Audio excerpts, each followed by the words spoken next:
चुप रहने का महत्व। दुनिया की सबसे तेज छुरी हमारी जुबान है और दुनिया में सबसे खतरनाक हथियार हमारे शब्द है, जो बिना किसी का खून बहाए लोगों को अंदर ही अंदर मार सकते हैं। हमारे शब्द हमारी ताकत हो सकते हैं, उसी के साथ ये हमारी सबसे बड़ी कमजोरी भी हो सकते हैं। अगर हमें नहीं पता कि कब, कहाँ और कितना बोलना है, यदि हम सही समय पर सही इरादे के साथ सही शब्दों का प्रयोग करते हैं तो यह हमें एक सफल व्यक्ति बनाता है। लेकिन अगर हम सही समय पर सही इरादे से सही शब्दों का इस्तेमाल नहीं करते हैं तो यह हमारे जीवन को नरक से भी बदतर बना देता है। तो चलिए जानते हैं कि एक कहानी के माध्यम से कि चुप रहकर जीवन में कैसे बदला जा सकता है। जापान में एक बहुत ही प्रसिद्ध बुद्ध भिक्षु रहते थे। उनका नाम था रिसाई। रिसाई अकेले रहते थे। दुनिया के शोर शराबे से दूर जंगल में वो रहते थे और वह बड़े ही ध्यानी और प्रभु भक्त व्यक्ति थे, इसलिए वह पूरे जापान में बहुत प्रसिद्ध थे। एक दिन एक राजकुमार रिसाई के पास आया और बोला, हे प्रभु, मैं हमेशा थका हुआ, निराश और परेशान महसूस करता हूँ। मेरा मन बहुत अशांत रहता है। हालांकि मेरे पास सब कुछ है, दौलत, शोहरत, सुख सुविधाएं जो हर व्यक्ति चाहता है या पाने की चाहत रखता है, लेकिन फिर भी मेरे अंदर इतनी अशांति और चिंता क्यों है? रिसाई ने उसकी बात बहुत ही ध्यान से सुनी और कुछ सोचने के बाद कहा, तुम इस प्रश्न का उत्तर जानते हो, बस तुमने कभी इस प्रश्न को हल करने की कोशिश नहीं की।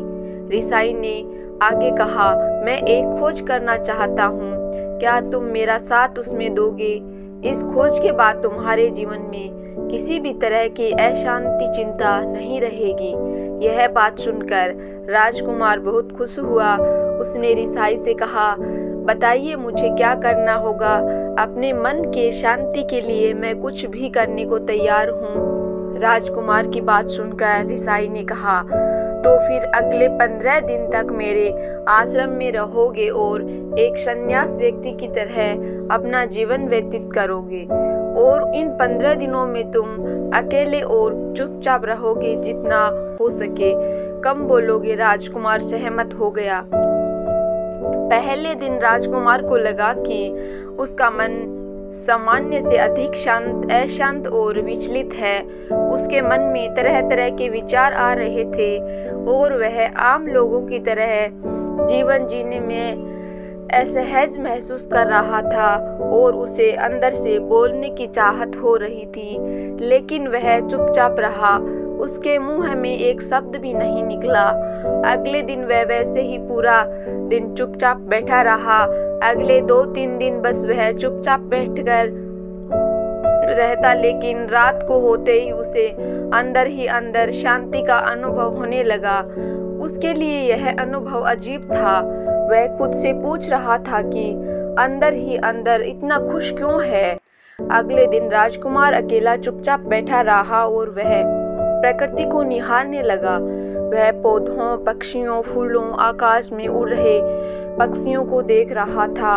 वह अपने जीवन में पहली बार ये अद्भुत दृश्य महसूस कर रहा था कि उसके आसपास कितनी सुंदरता है।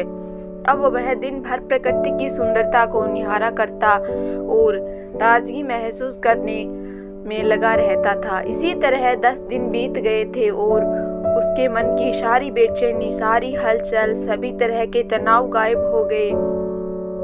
11वें दिन की सुबह राजकुमार फिर से एकांत में बैठ गया और कुछ ही मिनटों में उनकी आंखें अपने आप बंद हो गई और वह गहरे ध्यान में चला गया।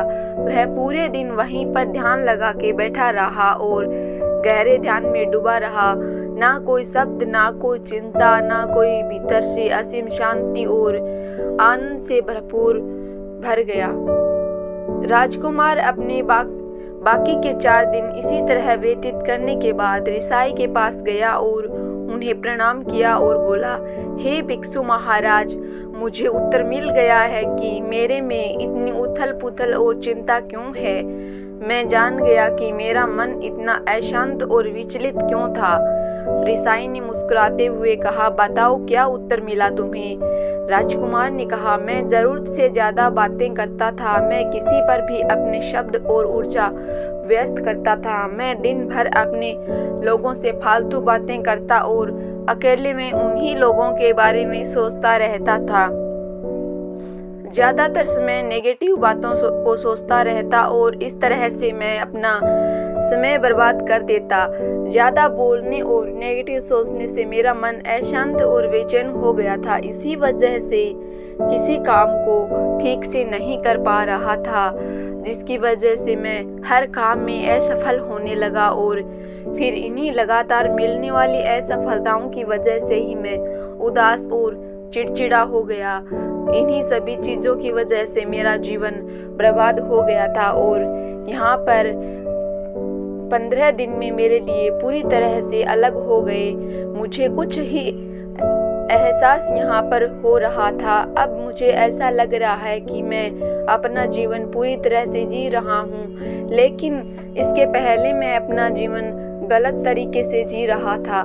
जीवन में खुद को जानना और समझना बहुत ज़रूरी होता है, जो मैंने पिछले 15 दिनों में अनुभव किया है।